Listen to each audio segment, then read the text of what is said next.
Le nombre de Québécois ayant acheté sur Shein entre janvier et octobre 2025 a explosé, passant de 16 à 25 Et on remarque la même tendance pour la plateforme Temu. Est-ce qu'il vous arrive parfois de commander sur des plateformes en ligne comme Shein ou Temu? Oui, c'est moins cher. Puis en tant qu'étudiante, c'est vraiment plus abordable. Qu'est-ce qui vous convainc d'aller vers ces plateformes-là? Ben, quand il y a des items qu'on trouve pas en magasin. C'est aussi moins cher, surtout pour les trucs qu'on va juste mettre une fois. Genre. L'argument, malheureusement, qu'on entend, c'est l'argument monétaire, oui, mais aussi, si moi, j'en achète un ou deux vêtements, qu'est-ce que je vais changer? Qu'est-ce que ça va changer dans the big picture? Il y en a d'autres qui prendront la bonne décision puis qui ont peut-être plus les moyens de le prendre, cette décision-là. C'est ici, sur la rue Stanley, à Montréal, que Shein a ouvert sa boutique éphémère cet été.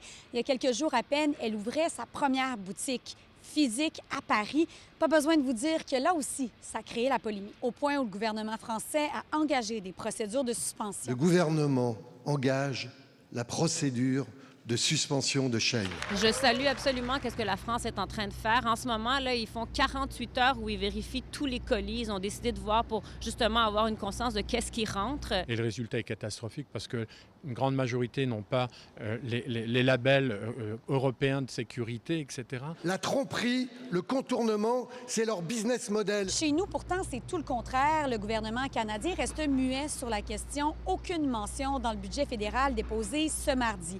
C'est pourquoi le Conseil québécois du commerce de détail a cru bon d'intervenir. Depuis un an, on travaille pour essayer de trouver une façon de légiférer et d'encadrer les sites comme Temu et comme Shein. Ça ne doit pas être évident, là. C'est très, très difficile. Et au mois de juillet, nous avons envoyé un mémoire au gouvernement qui proposait des solutions pour les accompagner et pour éviter justement du commerce déloyal. Avec le dépôt du budget mardi dernier, eh bien, il n'y a aucun élément qui touche ce commerce déloyal. C'est sûr que ils sont en train de tester le marché. Fait que moi, je serais vraiment pas surprise non plus qu'ils aient des plans d'ouvrir ici. On sent que Shein s'installe de plus en plus, ou du moins vient faire ses marques, vient évaluer le marché. Ça, est-ce que ça vous fait peur?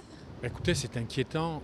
On ne peut pas vendre de la poubelle et des produits qui sont nocifs pour la santé, qui sont nocifs pour l'environnement et qui détruisent nos commerces. J'aime mieux payer cher quelque chose de qualité puis le garder longtemps quand c'est un classique. Producteur québécois avec une qualité supérieure qui dure beaucoup mieux, c'est beaucoup mieux aussi pour tout la planète, l'environnement, tout ça. Même si ça coûte un petit peu plus cher?